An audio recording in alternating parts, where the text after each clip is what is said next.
네, 안녕하세요.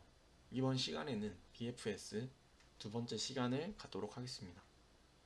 두 번째 BFS 시간에는 얘가 어떻게 작동을 하는지에 대해서 간단하게 알아볼 텐데, 사실 BFS나 DFS는 완전 탐색이라는 그 범주에서는 절대 벗어나지 않고 있습니다.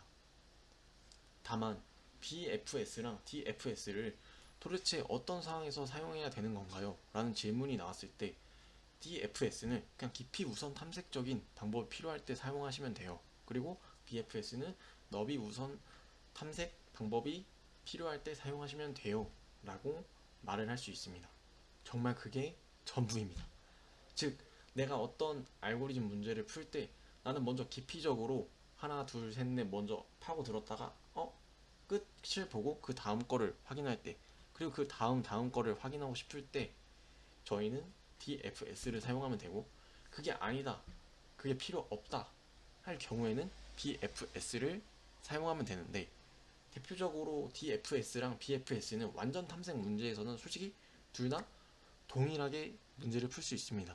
즉 DFS로 풀 수 있는 거를 BFS 문제로 풀 수 있는, BFS를 사용해서 풀 수 있는 것이죠. 근데 여기서 되게 혼란스러울 거예요. 왜 DFS로 풀 수 있는 걸 BFS로도 풀 수 있는지. 그러니까 완전 탐색이라는 개념은 크게 차이가 안 납니다.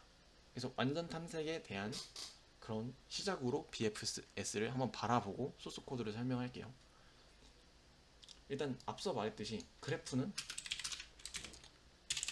부분 그래프로 이루어질 수 있습니다. 즉 부분 그래프로 이루어질 수 있기 때문에 이런 포문이 필요한 거예요. 그렇지 않다고 가정이 문제에 그냥 이 그래프는 모두 다 연결이 되어 있다 라는 말이 있으면 그냥 Q를 한 번만 사용해서 이렇게 1을 넣고 시작을 하셔도 무방합니다.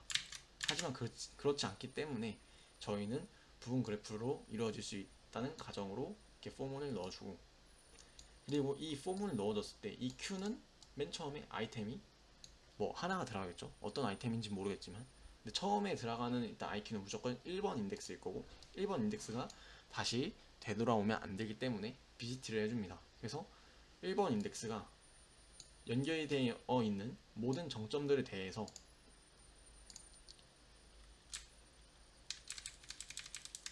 1번 인덱스가 연결되어 있는 모든 정점들에 대해서 3, 4, 5 라는 정점에 대해서 이렇게 넣게 되고 1번을 탈출하게 됩니다.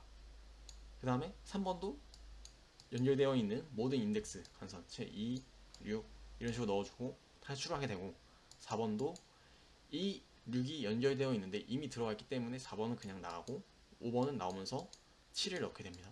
이 2번은 다시 나오면서 8번, 6번은, 그러니까 즉 내가 1번에서 연결되어 있는 1번에서 연결되어 있는 모든 정점들을 다 넣고, 그리고 그 각 정점에서 모든 정점들을 다 넣었을 때 기납적으로 생각해보죠. 연결되어 있다면 결국에는 얘가 어차피 연결된 애들의 요소가 여기 이렇게 들어오게 되면 그 요소들은 또 자기랑 연결되는 모든 요소들을 또 가져오려고 할 겁니다. 그래서 뭐 그래프가 만들어졌을 경우에 깊게 생각하지 않아도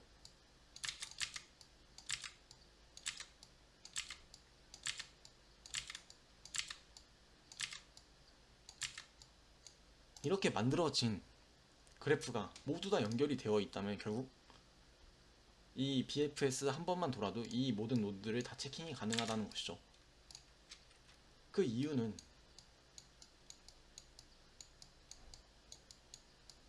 얘가 연결이 돼 있다면 결국엔 얘로 가게 돼 있습니다. 왜냐?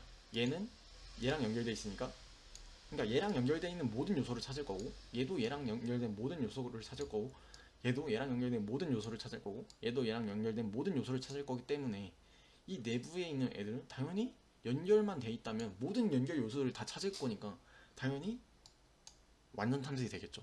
그래서 사실 DFS랑 BFS는 말 그대로 모든 걸 완전 탐색한다는 그런 개념은 똑같습니다. 그래서 여러분들이 혼동을 하는 게 바로 둘 다 완전 탐색인데 왜 구분을 해놨지? 라는 거에서 의문이 나타나는 것이죠. 그래서 사실 BFS의 실행 과정은 굉장히 쉽습니다. DFS랑 사실은 별반 차이가 없어요. 그냥 오히려 더 쉬운 느낌이, 얘가 인접한 것들에 대해서 하고, 그 인접한 것들이 3개라면 이 인접한 것들, 이 인접한 것들, 이 인접한 것들, 즉 이 빨간색, 두 번째로 실행하는 거, 이 빨간색에 대한 것들을 실행을 하고, 그리고 이 빨간색들은 이미 비지팅이 돼 있기 때문에 이 얘네에 대한 요소들이 큐에 다 들어가게 되고, 이 얘네들도 이와 같은 작업을 반복합니다.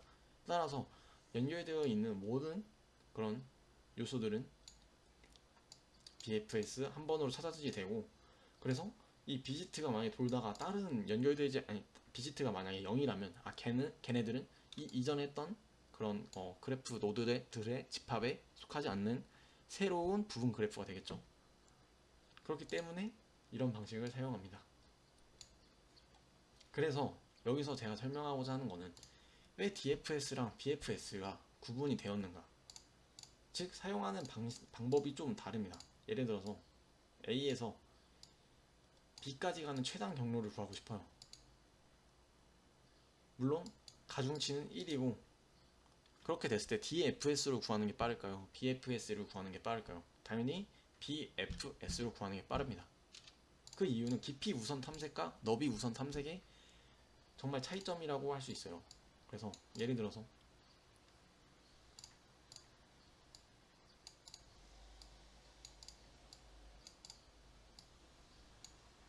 이런 격자 모양의 2차원 배열이 주어졌고, 그리고 각각의 위치는 대충 이런 식으로 지정을 할게요. 여기서 여기까지 가는 시간거리를 구하시오. DFS는 정말 이거는 완전 얘를 구하는데도 제 생각에는 시간 초과가 날 수 있습니다. 그 이유는 DFS는 이런 식으로 이동을 하겠죠. 맨 처음에 이게 되게 운이 안 좋은 경우에 이런 방식으로 진행을 하게 되고, 이런 방식으로 통해서 얘의 거리는 1, 2, 3, 4, 5, 6, 7, 8, 9, 10, 10이기 때문에 실제로 얘가 제일 짧은지를 알 수가 없습니다. 그래서 모든 경우를 다 해봐야 돼요. 그래서 뭐 이렇게 갔었는데 뭐 이렇게 갈 수도 있고, 그 다음에 이렇게 갔었죠. 근데 이게 아니라 이쪽으로 간다거나, 즉 얘가 여기서 갈 수 있는 모든 경우의 수를 다 하기 때문에 사실 굉장히 많은 그런 경우가 발생하겠죠. 예를 들어서 뭐 이렇게 가다가 막힐 수도 있고, 이런 경우도 막 바보처럼 이렇게 할 수도 있고, 가다가 제대로 가야 되는데 이런 경우, 실제로 제대로 된 경우는 이건데, 이거를 찾기 위해서는 엄청나게 시행착오가 많을 겁니다. 이런 식으로 아니면 이런 식으로, 이런 경우들을 다 하고 나서야, 즉 얘로 갈 수 있는 모든 경우의 수, 이거 얼마나 많겠어요. 여기서 예를 들면 얘에서 여기 있는 위치에서만 해도 이 2가지, 여기 있는 위치에서만 해도 3가지, 여기 있는 위치에서만 해도 뭐 얘가 왔으니까 그건 생각 안 하고, 여튼 여기서 이렇게 바로 왔다고 하면 2가지, 이런 식으로 하면 제 생각에는 이건 엄청난 경우의 수를 진행을 해야지 답을 구할 수 있습니다. 그래서 이런 문제를 DFS를 사용한다고 하면 무조건 시간 초과가 납니다. 즉 얘에서 얘로 가는 경우가 엄청 무수히 많으니까 당연히 시간 초과가 나겠죠. 그래프를 그려본다 생각해보세요. 간단하게 그래프를 그려보고 한번 경우의 수가 얼마나 많은지에 대해서 저희가 한번 알아볼게요. 그럼 다음 시간에는 이해가 안 가실 수도 있고 믿음이 없으실 수도 있으니까, 그거에 대한 그래프를 저희가 만들어보고 얘에서 얘까지 가는데 얼마나 많은 경우가 있을지에 대해서 한번 생각해보는 시간을 다음 시간에 갖도록 하겠습니다.